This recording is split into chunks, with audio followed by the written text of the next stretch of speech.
biết làm thế nào bây giờ. Trời ơi, quá khó luôn. Phần 1 nó gọi là đập phá một chiếc Solati gần 1 tỷ đồng. Bây giờ sau khi đập phá nó sẽ làm thế nào?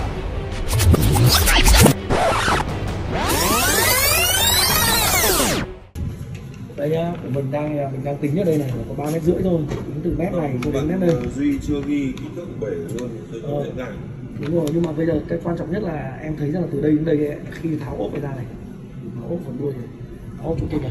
Vâng. Thì em thấy rằng là có thể đưa lên 3,6 m được không? Cái này có liên quan đến cái khi mà mình đây mình bố trí một cái vách lùa. Vách lùa và chỗ này mình có một cái khe để mà bố trí cái cửa muỗi. Thì mình đang min nhất là cái giường của mình đang được 1,6 m, 1,650 m. Thì trong quá trình mà mình tiết kiệm mình thi công ấy, mình sẽ cố gắng tiết kiệm bé nhất có thể. Lớn mình nhất ra cái giường lớn nhất có thể đấy. Thế tức là bây giờ như này mình chưa cần fix mà mình dỡ ra này, mình hiểu là tối thiểu nào là 1,650 m đúng không? Vâng. Thế nếu như mà em ốp sát được vào hơn thì em sẽ đưa lên được này. Ok, đúng rồi. Đúng không? Vâng. Thế giờ hai anh em tính kỹ lại lần cuối đi nhá. Xong mình lên trên kia nhiều mình ngồi họp thống nhất phương án là xong. Bây giờ cái giường cho cao bao nhiêu đây không? Lâm? Anh em lưu ý nhá, bây giờ đây là cái bước mà chúng tôi tính toán cái cao của cái giường này này. Bây giờ cái mép dưới là gỡ ra rồi đây này. Vâng. Hôm trước đang đo là 87 đấy. Nó rơi vào khoảng tầm 86, 85, 86. Đây là đến mép kính. Tức là mép giường sẽ đến mép kính luôn, đúng không? Cũng không nhất thiết là mình phải bằng nền đâu, mình có thể là từ trên 70 trở lên là mình cố gắng tạo một cái không gian ở dưới để mình còn hộp kỹ thuật mình chứa để đồ và các thiết bị điện nữa. Thế nhưng mà bây giờ có 10 phân nệm rồi nhá. Vâng. 10 phân nệm thì không biết nên như thế nào nữa.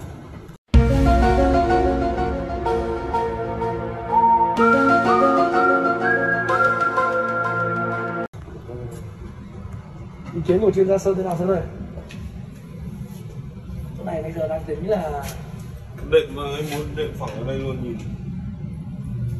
đấy, đệm mà mình làm phẳng ở đây. Nếu mà cái hoàn thiện đệm, tại vì đây có cái tựa nhá, cái tựa mình sẽ không nhìn được cái cửa sổ này. Không, nhìn cửa sổ này. Vâng, ý là khi mà mình trải đệm ra đấy. tức là nếu mà gấp lên là nó phải lên đến tầm đây kính này đúng không? Nó phải hơn đấy ạ. Nhìn ra bên này đúng không? Vâng. Nhưng mà cái to cửa sổ này vẫn to bình thường đúng không? Sự gỗ bình thường. Mình vẫn đo bình thường. Tại vì khi mà mình giải đệm ra nhá, thì nó phải phẳng đệm. Mình giải đệm ra thì cái đệm nó phẳng như này mà.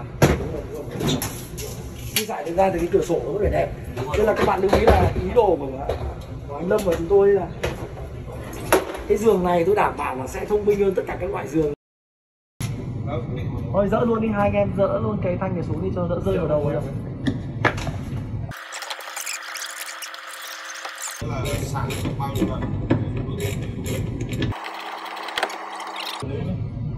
Rồi, tôi xuống dưới luôn.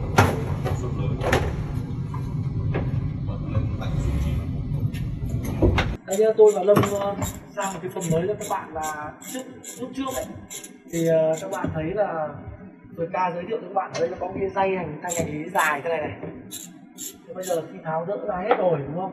Thì nó còn một cái thanh nhôm như này. Lâm ơi, mình phải tháo đốt thanh nhôm này không? Mình tháo luôn đấy, tháo để mình tháo cái trần đấy. Mình phải tháo đốt thanh nhôm này thì mới tháo được nốt cái hệ trần này nữa. Vâng.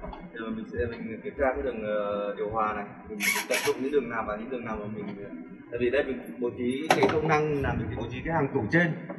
Thì nếu mà tủ trên là ở cái con này nó rất nhiều cái cửa gió, mà bây giờ mà mình làm sao để mình vẫn tận dụng được các cửa gió để mình làm mát cho cái không gian ở trong, nhưng mà mình để cho nên mình phải tháo hết là mình đây có con lần đầu tiên mình tháo mà, cho nên là mình cũng phải tháo để mình kiểm tra đã.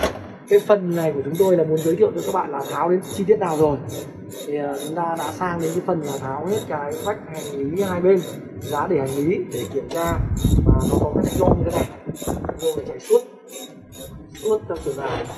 Và sau khi tháo nốt thanh nhôm này ra, chúng ta sẽ tháo hết các tấm trần này ra và chúng ta sẽ tìm hiểu về cái hệ điều hòa ở trong, hệ thống đường dây họ đi như thế nào để chúng ta có một cái phương án tính toán. Đồng thời đây là những cái hộc khác nhau để hành lý. Mình thay đổi cái kết cấu của cái hướng của cửa gió. Đây, sơn vào đây trên chỉ luôn đấy. Đấy, cái cửa gió sau này nó sẽ mình phải cho nó thổi thẳng xuống dưới này. tức là hiện thông phải từ đầu là này. Solati nó có hộp, cái hộp gió chia gió này, hộp chia gió, nó có hộp chia gió nha anh em lưu ý nhé Sơn nhé, Lâm chỉ cho anh em mọi người nhé. Hộp chia gió nó chia ra thành 3 cái cửa gió khác nhau đây này, đúng không? Cả trên cả dưới này. Tại vì là mình để cái Mình tủ giữ nguyên nó mất ở đây, cho nên là mình phải bỏ đổi cái gió thổi xuống. Tức là như nào? Nói lại một tí. Tức là mình có cái hộp tủ ở đây. Đấy. Hộp để đâu đúng không? Cho nên là bây giờ thay đổi cửa gió, mình bỏ cửa gió này đi cho nó thổi xuống thay vì thổi ngang. Tức là một bên nào mà để hộp tủ thì sẽ như vậy, cho thay đổi cái cách đưa gió sang ngang thì đưa gió xuống thẳng đúng không? Rồi. Là do nó vướng, khi tháo ra mới thấy đấy nhá, các bạn lưu ý là tháo ra. Nhà vệ sinh là cũng có điều hòa nhé. Đây cửa gió đây này, cửa chia gió này. Đây mới là khó khăn này.